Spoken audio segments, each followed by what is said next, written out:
Welcome to Building the Future, hosted by Kevin Horick. With millions of listeners a month, Building the Future has quickly become one of the fastest rising programs, with a focus on interviewing startups, entrepreneurs, investors, CEOs, and more. The radio and TV show airs in 15 markets across the globe, including Silicon Valley. For full showtimes, past episodes, or to sponsor the show, please visit buildingthefutureshow.com.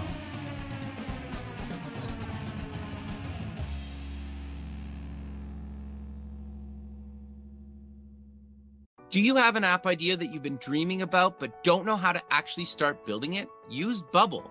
I've been using Bubble for a number of years now. It's an extremely powerful no-code platform that enables you to build, launch, and scale real products without investing thousands of dollars on engineers, designers, or spending time trying to code it yourself. Use Bubble's visual drag and drop tool to create really anything from marketplaces, SaaS products, and so much more. Join over 2 million people, including myself, already using Bubble to launch and grow businesses. Welcome back to the show. Today we have Sridhar Ramaswamy. He's the co-founder and CEO of Neeva, and he's also a venture partner at Greylock. Sridhar, welcome back to the show. Super excited to be back, Kevin. Thanks for having me. So much has changed in the last year. Hard to believe. Totally. And I always love chatting with you because you have such an interesting background, and you actually were nice enough to let me beta test Neeva very early on, and I've been using it for, I don't know, a year and a half or so. That's right. Every day, I will say, and I've been using the mobile apps as well. But maybe before we dive into Neeva and all the new stuff you guys have been working on over the last year, do you want to maybe give us a quick background on yourself, just for people that maybe don't know? Totally. I am a computer scientist. I am a proud immigrant to the United States, came to get my doctorate a long time ago. Academic turned software engineer. I worked at research labs, places like the famed Bell Labs, where the transistor was invented, before moving out to the Valley about 20 years ago. Early employee of Google, grew with the team, started as an engineer actually before moving to more of a management role. Incredible journey there. Helped grow the ads and commerce teams. Grew my team from basically myself to running a team of over 10,000 people making over $100 billion. And started Neeva about 4 years ago because I still wanted to work on search. But wanted to do it very, very differently. Yeah, so I'm a computer scientist, immigrant, software engineer, proud dad. That's awesome. Very cool. So how did you come up with the idea for Neeva? And let's cover how it's kind of evolved to what it is today, because the AI stuff that you launched earlier this year is awesome, I must say. Thank you. So we started Neeva 4 years ago. We started it because we thought that ads-driven commercial search, so to say, had sort of reached the limit of its innovation. Little did we know how true that would become. But we said, aha, if we started with no constraints, I bet we can do better. And so we created Neeva as a user-first, ads-free private search engine. We said we're going to monetize only with customer subscriptions. And building a search engine is really hard. That's what we did in the first 3 years of our journey. Early last year, we realized all of a sudden that AI would be a big differentiator. And it's really let us propel the product forward. Neeva at its core is search that puts you, the user, and only you at the center, and goes about creating a great experience. Very cool. So walk us through, I get it's a little bit hard audio only to talk about something visual, but how have you integrated AI into Neeva's search results? Yeah, so I am sure all of your listeners by now have heard about ChatGPT. Perhaps they have even played with it. If you have not played around with Neeva or ChatGPT, you should definitely do that. Basically, these are very, ChatGPT is based on what's called a language model. It's a machine learning model that's been literally trained on like every document that OpenAI could get its hands on. It is incredibly prolific. You can ask it any question, it'll give you answers. But here's the catch. These language models do not understand, what is trustworthy. They think all documents in the world look the same to them, whether it is written by a domain authority or written by a huckster. And so they sort of get a lot of things right. Instead of typing in queries and getting links, you can just ask a question and you'll be shocked at how good some of the answers are. But because ChatGPT does not have an underlying model for what is right and wrong, what is recent, etc., it is not a very reliable source of information. As computer scientists, euphemistically call it hallucinating. It basically means like it can make up things that are simply not true. It's an excellent writer, by the way. So even if it makes up something that is not true, the language that comes out is very like believable language. There are no grammar mistakes or things like that. And so we looked at this technology and we realized that it had incredible power to understand what we as humans mean when we type a query or ask a question.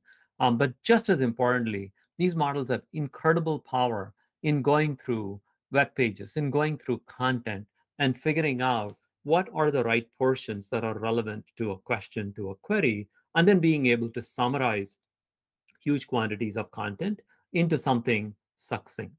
So the goal that we set for ourselves with Neeva is we said we want the fluency, the flexible nature of large language models to be integrated with search, but we also want search that is authentic, that is believable, that is referenceable. We don't want to say something and basically tell you, you should take our word for it. We want to point you to the site where we got that information from. So you can go there and look and make sure that what we're saying is right. It's a self-correcting mechanism. So that's what we set out to do. It's been 2-3 quarters. And what we released early this year was the first example of a search platform built from the ground up that is able to do referenceable real-time AI. This means, what does it mean in practice? In practice, like with all other great products, it's magical. You put in a question, you get a short 80, 100, 150 word answer that gets to the heart of what you're asking for, gives you a fluid answer, but also gives you citations. So if you want to learn more, you can click on those and go to those sites. We are continuously working on increasing the coverage of this AI, but the end product is simple. It has fundamentally changed the paradigm of search from giving you a bunch of links to giving you an answer. In fact, that's our vision. Search is going to be answers, not links. Makes total sense. And the use case that I always tell people that I find really useful is just take, for example, Steve Jobs, right? Obviously, Yeah. like if I just want to know something quickly about him, I'd usually have to go to like Wikipedia or whatnot. Now I just like type him in Neeva, the top of the thing. It gives me like a quick overview of who he is. And almost like instead of going to a third-party site, I can just do a lot of stuff inside Neeva. I guess, and I love that, right? That I like, That's right. you're saving clicks and time for people. But how does that affect traffic to the sites that you're pulling content from? Because like obviously, if some of them probably don't care, some care because they monetize with ads and kind of everywhere in between. So how do you kind of manage that or handle that? Well, first of all, I'll point out that with ChatGPT, there are no citations whatsoever. All traffic starts and ends with ChatGPT. When we designed our product, we are publisher friendly. We understand that there is no internet without great publishers. Like your site is great; it has a lot of useful information. And so when we worked on the AI answer, we designed it to be brief. We want to stay within the constraints of fair use. Obviously, that's going to be litigated in a big way. The reason we put links is not just so that you can go verify for yourself that the information is authentic, but we're not saying that this answer is the end all be all of everything. If you want deeper insight into a particular topic, you can follow the citation links and go to the underlying site. But I won't sugarcoat the fact that these kinds of fluid answers are going to result in a major, what's the right word, like modification, rejiggering. Like it needs a new equilibrium between aggregators like search engines and publishers. It is going to be very destructive. I think what is going to happen, we think about this problem a lot. I think what is going to happen is that big publishers are going to get their own chatbots for their content.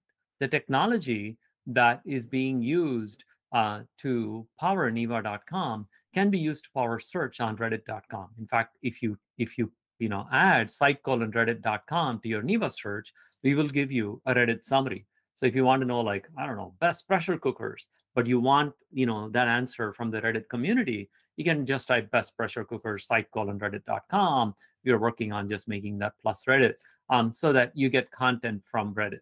So I think there is definitely a phenomenon by which all of us are going to expect to be able to talk to any site, to get back fluid responses so that we are not like, searching around for what's the information. I'm sure you've run into cases where you land on a page, it's not quite what you want. And then you look at like the hamburger menu, which page is going to have this information. It's all very painful. I think increasingly you're going to say, A, you better show me that information. And if I come to a site and it's not there on this page, there should be a great search experience that will let me easily find that sort of information.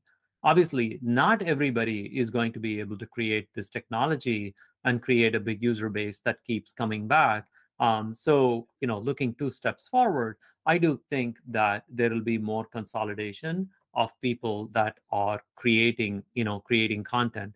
On our part, as I said, we try to keep our answers terse, get to the heart of what the user is looking for, and give them ample opportunity to go learn more from the people that created the content. Obviously, how Google is going to do this or how Bing is going to do this is going to have a pretty massive impact. For what it's worth, as I said, I expect Facebook to have a chatbot for content that's on Facebook. Similarly, you probably saw Snap released an AI chat product as well. I think increasingly we're just going to expect that we can converse in natural language with any site, any app, and get back answers in a format that we like, that we can easily consume. It's a big change. I almost think of this as big a change, say, as like what mobile did, or honestly, what even the internet did for things like publishing. No, I 100% agree with you. The one thing I've been thinking a lot about, well, I guess 2 things, is the first one is getting it personalized to me, whether I could ask it questions related to, say, like, I'm thinking of buying, I don't know, a car, for example. Yeah. And based on who I am, my lifestyle, what I like, what I dislike, can you recommend which car I should buy within different price ranges or whatever? Like, Yeah. is that where we're headed? Because sometimes people think AI is all gonna doom and gloom and gonna take over everything, and it might wipe out some type of jobs. But like, what's your prediction, or what are your thoughts of kind of where are we with AI? And because you're actually building it, right? So many people have these theories, but they're not really in the trenches building it. So you're getting to the heart of where I think there's going to be change. All of us have been to sites, especially government websites, where they're so finicky about how you enter information. I am sure you've run into cases where if you enter a phone number without a dash, some sites will get mad at you and be like, I don't want hate that. stuff like that. That drives me sometimes crazy. if you enter the number with the dash, those sites will be like, no, you need to have put parentheses. It drives you and me crazy. I think what language models can do is basically serve as a glue layer between the information that you provide and the sites that need them. This is what they're really extracting structure, is what they're really good at. It also works the other way. We are working on a new feature to launch as part of Neeva AI, where we extract things like prices, availability, discounts, different features automatically from web pages and let you make an easy comparison. To your point about, hey, can I just talk to a chatbot and tell it the kind of requirements that I have so that it can show me what cars are most suitable for me? I don't actually think that that's far away. And again, that's the kind of stuff that these models can be very, very good at. So for example, I can imagine a scenario in which you come and say, yeah, I'd like a four-seater kind of a sedan, but the model might come back and say, but do you care about mileage? Do you want a gasoline car? Do you want a hybrid, or do you want an electric? Here are like the price ranges for sedans that in these different types. And so it is that level of fluidity that I think is going to be really, really useful for us. And by the way, this is the reason why the likes of Google and Bing should be, seriously concerned about the future, because in a world where there are answers, where there is a single answer to a question, where there is an interaction where you are giving specifications, and the expectation is that products are going to come back, or you're going to be told what's the best for you. All of the things that made their models very successful, which is, they can force you to scan top to bottom on a page. They can load the top of the page with like lots and lots of ads. And you cannot tell just by looking at a URL whether that's a great page or not. All of those things are getting obliterated by these models because they can look at the content and just like figure out what is important for you to see. That's why I say that this is a time of just lots of change, not just in search, but in how you'll interact with email, how you're going to consume information on websites. And while we have hooked up a search engine to large language models, I think you're going to see these large language models hooked up to other APIs so that you can talk and get back stock information.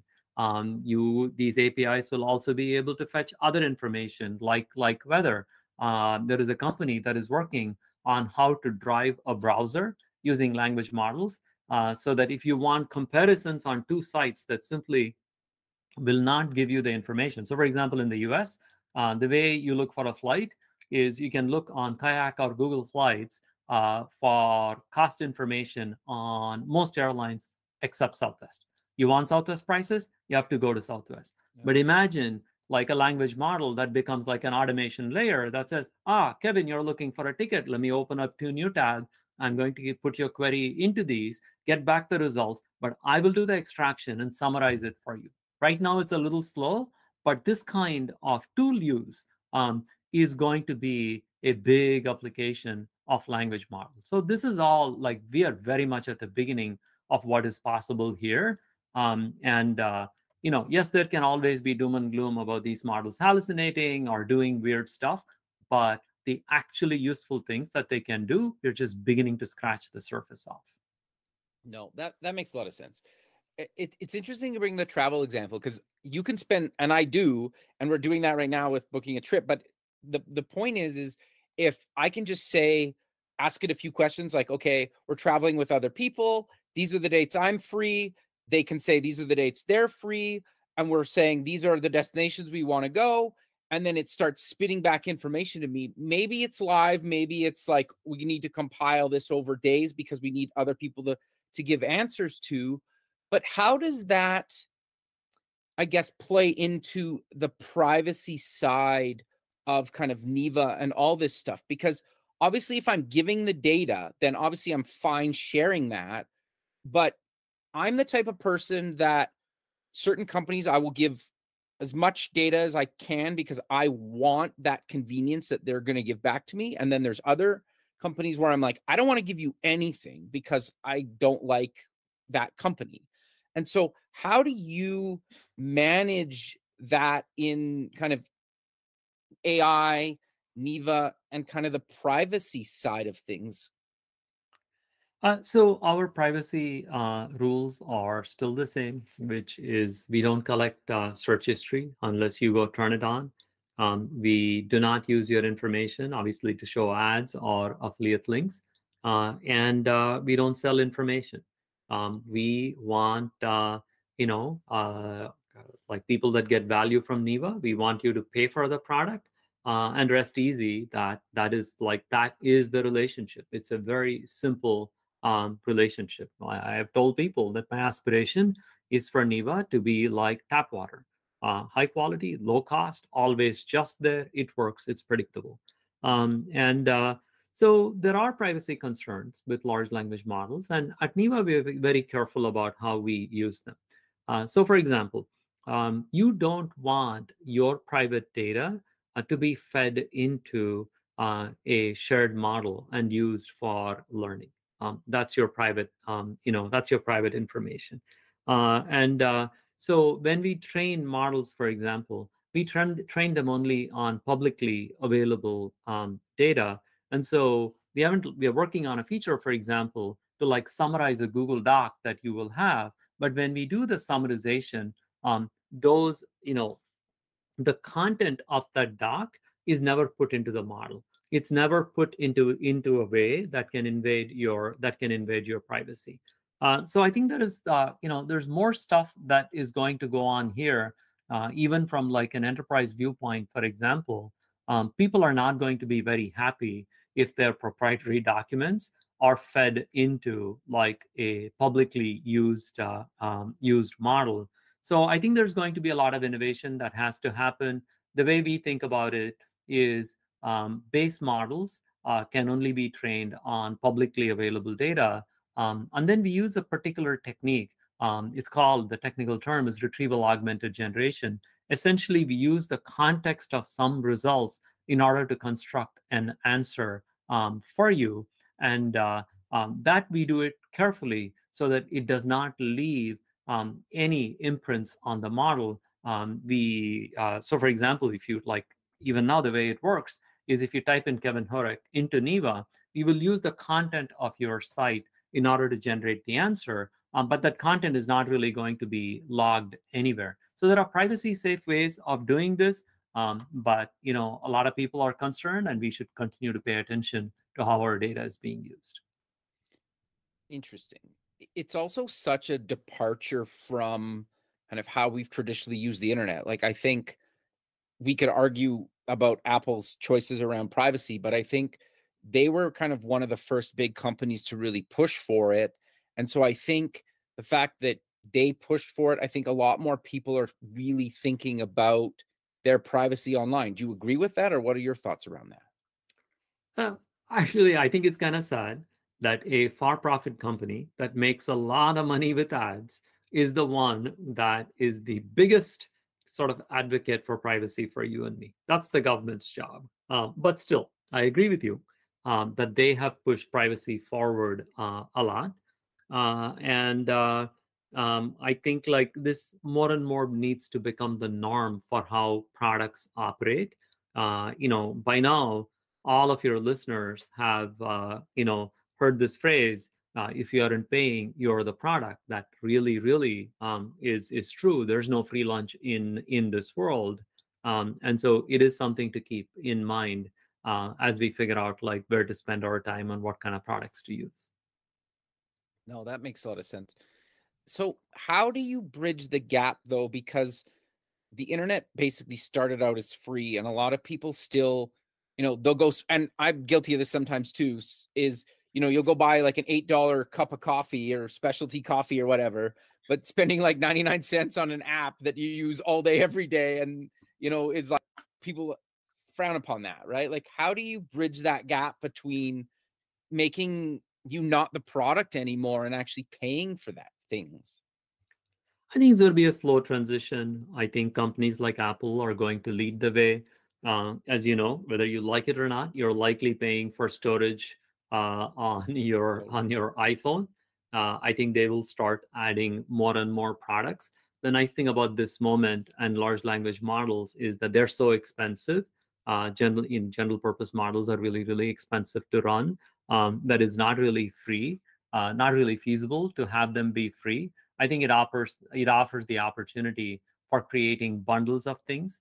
With Neeva itself, for example, when you pay for Neeva, you also get a VPN, you get a password manager for a limited time, but you get these things in addition. Um, I think just like we subscribe to a cable package, I think for a set of essential services on the internet, there'll be an internet package. This sort of change takes a while to come, but I think is very much there. Yeah, no, I 100% agree with you. So I'm curious, I want to dive a little bit deeper into any other thoughts around AI. And does machine learning play into AI? Because they're both kind of buzzwords right now. And I think people don't really know if they're the same, if they're different. What are your thoughts around those, and how are they similar or different in what you're trying to do with AI? Well, there is a gray line between the two. I would say the defining moment for large language models, for machine learning in general, or deep learning as it's called, using these constructs known as neural networks.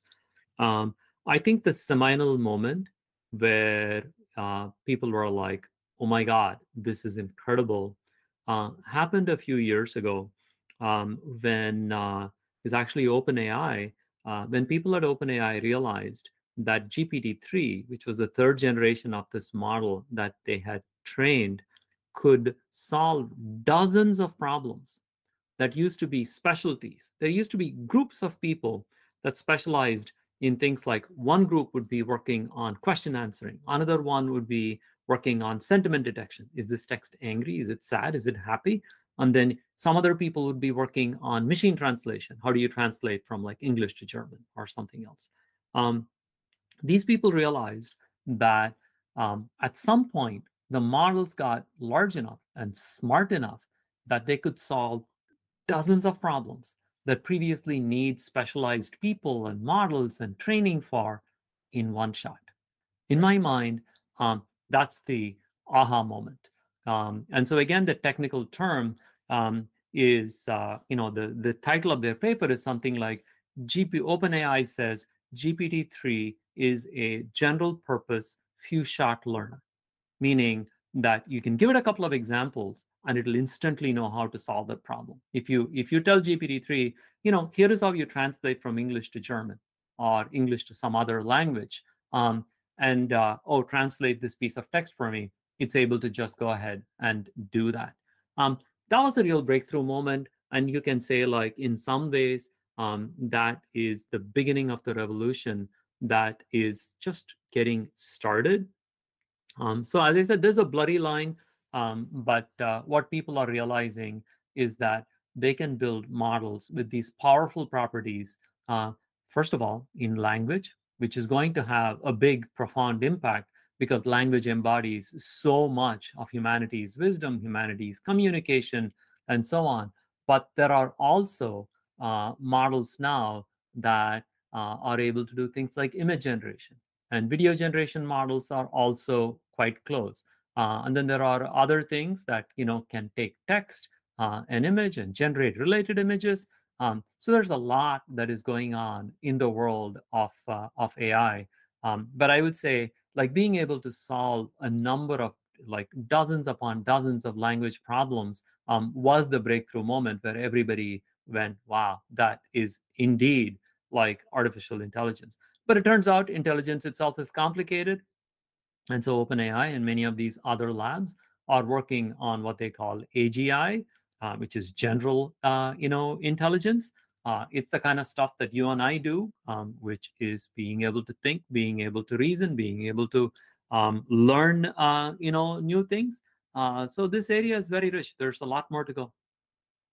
So how do you guys stay on top of this, being one of the first to market, really? It's there's a lot that is going on with large language models, and so we have a study group. We meet every week or every other week, and we discuss new papers. We are not a research lab, so we do have to be careful about what we work on. So we always have an eye on what can we apply, what are the biggest problems that that we have, and so it is a continuous iteration process. As I said, we are currently working on language models that can do things like understand product pages and extract information from them. This is after some of the text problems are taken care of. We are well on our way there. It is hard for a startup to do it, but on the other hand, it is we are not OpenAI. We are not a general intelligence AGI kind of company. So we often will run smaller models than the biggest ones that OpenAI or Anthropic will run. They save us money. They are also completely in our control because we run them as part of our systems. So we keep a sharp lookout for great ideas that are coming and stay like half a generation behind, so that we get all of the benefits of new things that come out without quite like the cost factor that would be very prohibitive for a startup. No, that makes a lot of sense. So, how is Neeva AI similar and or different from ChatGPT and what Microsoft is doing and what Google is rumored to be releasing any day, anytime now? Yeah, totally. As I said, ChatGPT is what I call open loop generation. So the way you talk to it, you ask a question, it'll generate an answer. These answers will always look pretty good, but you don't know whether they are real or false. And they make no claim to it, to be fair to them. ChatGPT is amazing for creative use cases. I don't know if you have tried writing poems with ChatGPT. I have, and I've sort of like made it almost like this interactive process where I'll be like, well, I want to write a poem about Kevin, use these other words, that rhyme with his name, and make it a limerick. And so there's like something that it'll generate. You can tinker with it and say, I don't like that line. Let me change it to this line. And so for those kinds of use cases, it is truly, truly magical to interact with a model like this. Again, you can also write fun short stories with it. When we designed Neeva AI, we said we love the fluency of ChatGPT, but we want our AI to be referenceable, so that people can know where we got it from. We want to make sure that it is high quality. We don't want to be like making up things. We also want it to be real time. So we came up with a way essentially to run a search engine and these large language models in parallel at the same time. And that's the product that you see. Obviously, the big companies, Google and Bing, also want to launch this. Bing has a system that is quite good for search. It's very slow. It takes like 7, 8, 9 seconds to give an answer. We basically said it's not okay to spend more than 500 milliseconds extra in order to generate AI answers. So we had to resort to little hacks like stream the answer out to you. We are working on doing all of that work completely in-house so that we can generate the final answer as well within like another 500 milliseconds. So we think we have a fair amount of headway in what we can do. We are also looking forward with glee to commercial areas where we are free to run amok and create incredibly useful products that Google and Bing are never going to touch because they would lose money hand over fist. So there's a lot of white space in terms of where can we create value for you, our loyal user, in ways that the commercial search engines are not really going to do quickly. Can you maybe give us some examples of that? So for example, if you look for a product, we can tell you, here's information about this camera that you're looking for. I'm happy to send you screenshots. You can put them in your episode notes. Sure. Yeah. So actually, it's you'll edit this. So let me share something. So for example, here's one case. This is a mock. We are working on it. So if you look for this camera, we will generate text, but we'll also extract out all the important features that you want. We'll also Cool. compare across pages and be like, this is where you can buy the product from. We will extract pros and cons so that it is an incredibly quick summary of what you wanted to know about this camera. On the other hand, if you ask a broad query, they'll be like, okay, these are the top 4 headphones. These are the pros and cons of each of these.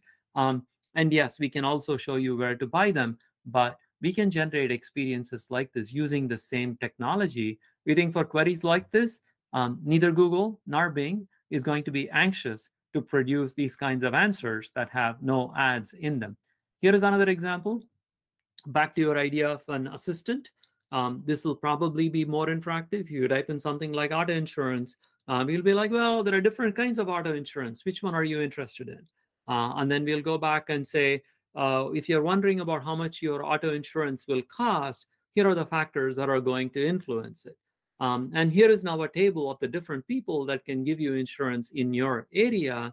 And these are the ratings from users. And so you can, like, this is genuinely a commercial assistant. These are the kinds of cases, as I said, where an ad-free search engine can just like go crazy innovating in these areas because the technology is really that powerful. No, that's actually really cool. Like, that's basically what I think everybody wants or wanted Google Assistant to be or Siri to be, right? That's right. But That's right. it's nowhere near that. Because they didn't have the technology.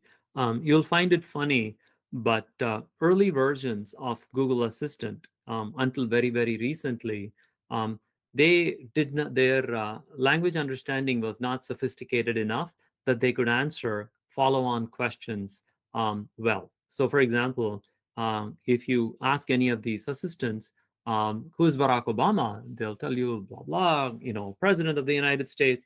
And then if you follow it up with, okay, who are his children?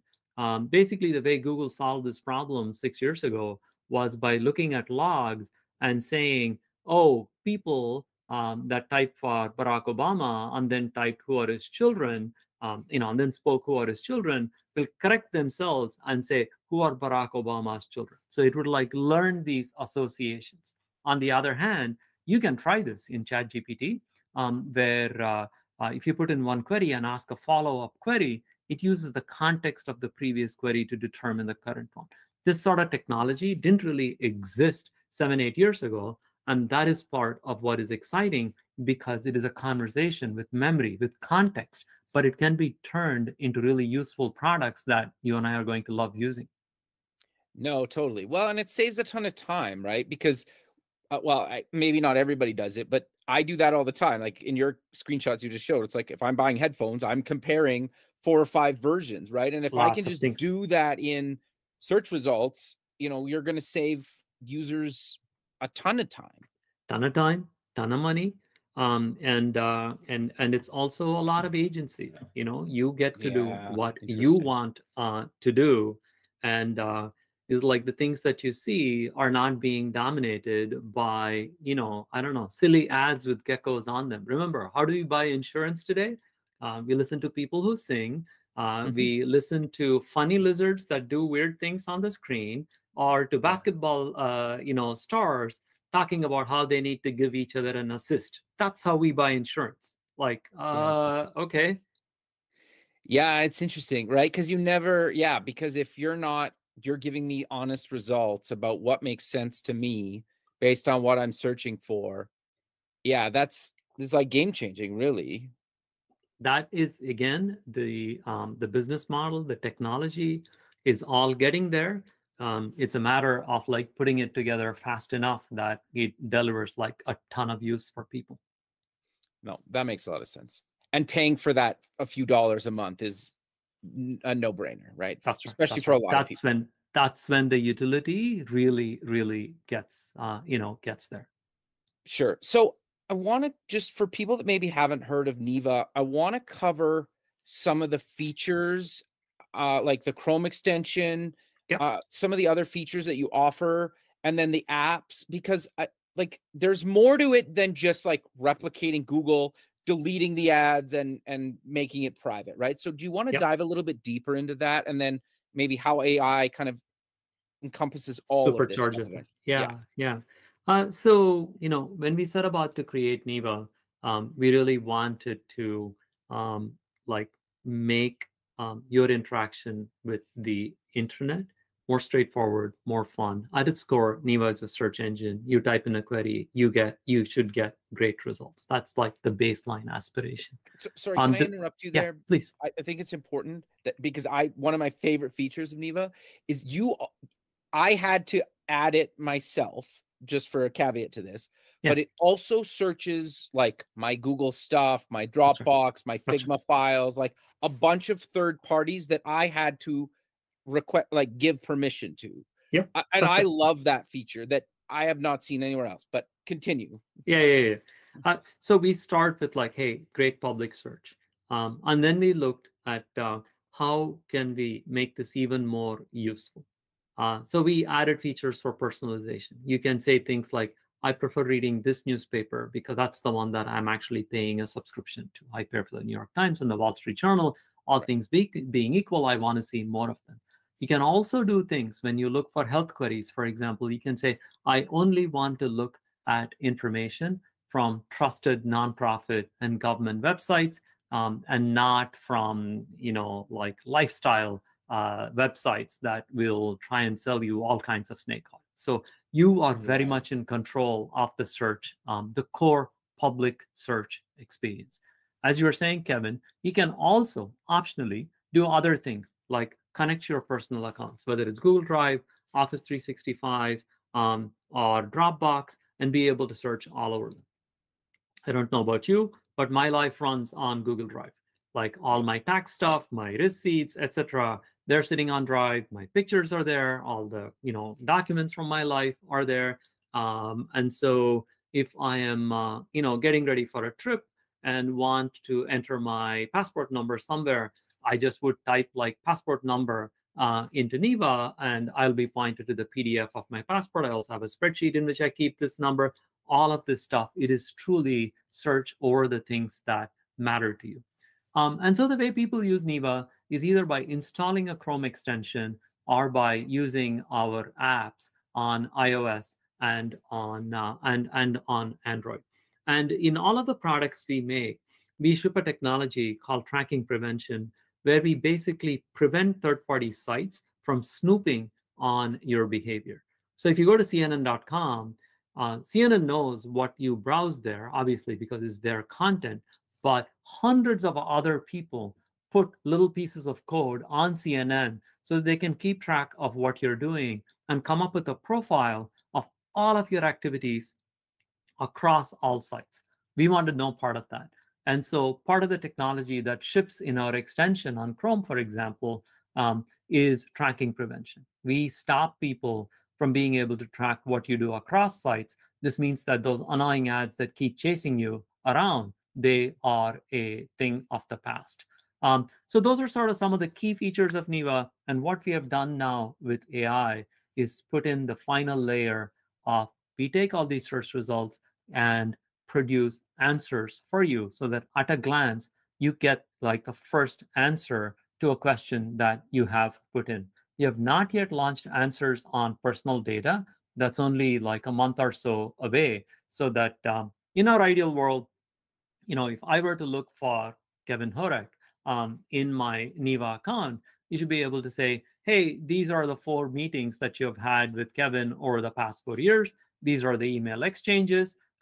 Again, all done in a private, safe way. We think we are well on our way to truly creating a personal assistant for you that is pretty fanatical about protecting your privacy, protecting your data, and having a really, really simple business model. No, I 100% agree. I almost use it as like my dashboard, right? Like just Neeva.com, and just because it gives you, the other thing too is you pulls in, you mentioned news, but you can get like weather and kind of like package deliveries are nice. Like you have a bunch of stuff built in that it's more like a dashboard that I can like search. Is that a good way of explaining it? The homepage, 100%. That's sort of, that is how we designed it. But a lot of our use cases come from people simply putting in that query and getting to all of the information that matters in their life. Yeah, that makes a lot of sense. So I'm curious with kind of the AI side, to kind of come back to that. How do you, I guess, keep it going, I guess, because there's so much infinite possibilities with this. And how do you decide where to take the roadmap? Because, and I messaged you about this the second I think you emailed about that you were launching Neeva AI, is like, can I integrate Neeva AI into my third party app, right? Like, there's so many different ways that this can go. Like, how do you manage that roadmap? And like, will you let people like myself integrate it into my own app down the road? Or where do you see the future of this going? Part of what we've been doing is we've been building out this tech ourselves. Our overall search system is in very good shape. It has excellent crawl coverage, excellent quality in serving. We are have also been developing AI technology, large language models that we train, that we run in our own clusters, and there is a real hunger for programmatic access, API access to this functionality. We are absolutely working on it. We are also in the process of embedding um, our AI technology into this product called POE, P-O-E, that Quora released recently. It's like a chatbot aggregator. You can talk to different chatbots from inside POE. So definitely making the technology broadly applicable is something that we are very keen on. And I also told you, you can search over Reddit from Neeva simply by appending site:/reddit.com to that. You can also do search over New York Times by appending site:/nytimes.com. And so we realized that there is now this opportunity to provide a conversational chat-like experience to pretty much any site on the planet, because we are already doing it. And so how we license this technology is an active topic. We are busy creating APIs so that people can use both our search and our AI functionality. It's an exciting area, and yeah, we are a 50% team, and so just prioritizing is the biggest issue that Vivek and I face.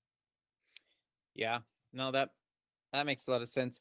But we're kind of coming to the end of the show. Is there any advice that you would give to companies or entrepreneurs that are in the AI space that you've maybe learned that you'd like to pass along?